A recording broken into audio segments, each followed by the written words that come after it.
Olá, eu sou a Diana do Clima Info e esse é o segundo episódio do Clima Sem Fake. Hoje a gente vai conversar sobre crise hídrica e mudanças climáticas com o climatologista, físico e cientista extensamente premiado, Paulo Artacho. Paulo, é um prazer enorme falar com você hoje, bem-vindo.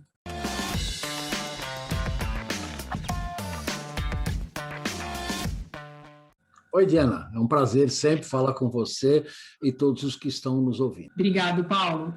Queria começar te perguntando quais os principais fatores que você considera geradores da atual crise hídrica. Em primeiro lugar, entender que a crise não é só hídrica, né? É uma crise também de estratégia de geração de energia elétrica no país. A questão da água, dentro do contexto da geração de eletricidade, tem dois principais motores, né? O primeiro, obviamente, é que o ciclo hidrológico no Brasil está mudando. Isso é uma constatação óbvia, né? Bem documentada, com o aumento da frequência de eventos climáticos extremos, que está sendo muito bem documentado ao longo de todo o Brasil, e a questão do impacto potencial do desmatamento da Amazônia sobre a disponibilidade de água no Brasil central e no sudeste brasileiro. E aí, Paulo, eu queria que você explicasse brevemente para as pessoas assim que também não entendem tão bem essa relação,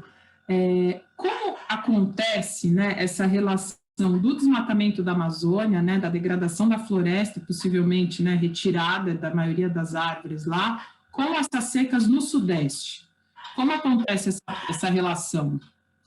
O fluxo de água, em geral, que abastece o Brasil central, ele é gerado originalmente no Atlântico tropical, né, no Caribe, tá?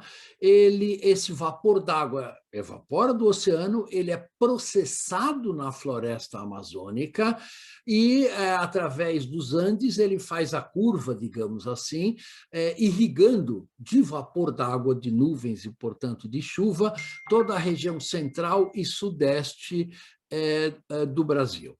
Bom, o que acontece quando você desmata a floresta e troca essa floresta, por exemplo, uma plantação de soja ou por uma área de pastagem, é que você reduz por fator 7 a 10 o que chamamos de evapotranspiração da floresta. Ou seja, a floresta tem um índice de área foliar muito forte, essas folhas evaporam água para a atmosfera como parte do processo da abertura dos estômatos para fazer fotossíntese, e se você troca esta floresta por uma gramínea, por exemplo, numa área de pastagem, esta evapotranspiração diminui muito. E, portanto, se diminui a evapotranspiração, diminui a quantidade de vapor d'água, que é essencial para a formação de nuvens e da chuva no Brasil central e no sudeste brasileiro. São os famosos rios voadores, né, que também estão sendo alterados, né? Exatamente.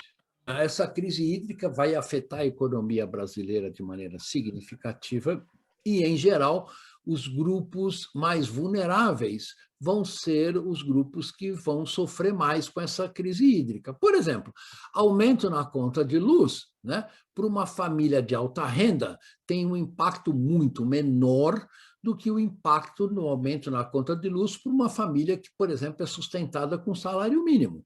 Então, os mais vulneráveis e os mais pobres vão, com certeza, sentir o maior impacto. Além disso, a questão da disponibilidade de água, né, além da questão da eletricidade, sempre afeta mais as comunidades mais carentes. Certo.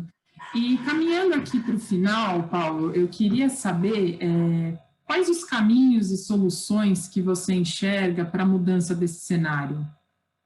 Bom, na questão do cenário energético, o Brasil desperdiça uma enorme possibilidade de diversificar as nossas fontes de energia para tirar a dependência das termoelétricas, que queimam combustíveis fósseis, e das hidrelétricas, que têm uma vulnerabilidade às crises hídricas como essa, que estão aumentando de frequência. Então, o Brasil poderia explorar melhor a energia solar e energia eólica, que é amplamente disponível a preços baixos em toda a costa brasileira, mas em particular no Nordeste brasileiro. Então, é realmente estranho que você veja mais produção de energia solar na Suécia ou na Alemanha do que no Nordeste brasileiro, onde o potencial de geração é muitas vezes mais alto, num custo mais baixo do que as atuais termoelétricas. Então, o Brasil está perdendo uma oportunidade de ouro de geração de eletricidade a preços competitivos e de diminuir a vulnerabilidade do nosso setor elétrico. Então, isso deve ser uma tarefa urgente do governo para dar maior sustentabilidade e para diminuir a vulnerabilidade da população brasileira a crises hídricas como essa que nós estamos passando nesse momento. Então, tem essa parte, também tem a parte também essencial, como você pode falar, da preservação da floresta, né? De manter a floresta em pé. Exatamente, obviamente, se você quer também aumentar a nossa segurança hídrica, uma das medidas mais efetivas que podem ser feitas é manter a floresta em pé. E isto, inclusive, recentemente saiu um trabalho de pesquisadores da Universidade Federal de Minas Gerais, mostrando que o agronegócio brasileiro perde 5 bilhões de reais por ano devido ao desmatamento da Amazônia. Então, o desmatamento da Amazônia não é só porque estamos perdendo um ecossistema brilhante, mas está causando prejuízos importantes para o país. Assim, quando as pessoas falam, culpabilizam, né, os consumidores, as pessoas, eu queria saber como você vê essa relação. Mas isso é ínfimo perante, né, uma geração muito maior, né, de uma outra parte, agricultura, né, enfim, emissões ali lá em cima. Como você enxerga essa relação? Não é a população a culpada pela falta de água ou pela falta de planejamento do governo. Então, na verdade, é você tentar colocar a culpa em alguém que não tem essa culpa para escapar da sua própria responsabilidade. Então, é fundamental que os governos assumam a sua responsabilidade de fornecer segurança hídrica e segurança energética para a população, trabalhem nesta direção, atendendo os interesses da população e não interesse de particular empresa, por exemplo, ou particular setor de negócios do Brasil. Com isso, a democracia do Brasil melhora, a população será melhor atendida e a eficiência da economia brasileira aumenta. Veja, todos os modelos climáticos, praticamente sem nenhuma exceção que eu conheça, do IPCC, mostram que conforme aumenta a temperatura do nosso planeta, a América do Sul, particularmente a parte central da América do Sul e a Amazônia, vão se tornar mais secas. Vai diminuir a chuva, vai diminuir a precipitação. E vai haver um aumento da precipitação no sudeste brasileiro, mais para o lado do Rio Grande do Sul, né? Todos os modelos climáticos fazem essas previsões de uma maneira bem consistente.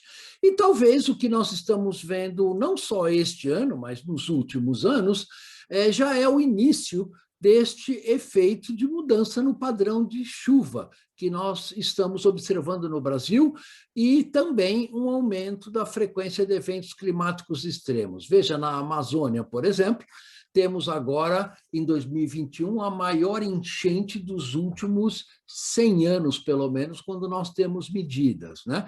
Tivemos a seca de 2010, a seca de 2005 e uma seca forte de 2015, que foram as 3 secas mais fortes, digamos, dos últimos 50 anos. Então, as evidências observacionais e as evidências de modelos climáticos mostram que o clima está mudando no país e é bom o país se planejar para este processo de mudança. Muitíssimo obrigado, Paulo, pelo seu tempo aí, foi bastante esclarecedor. Te agradeço mesmo, viu? Até breve. Deixa eu dar um toque, tá? Abraço. Valeu, Paulo, até mais.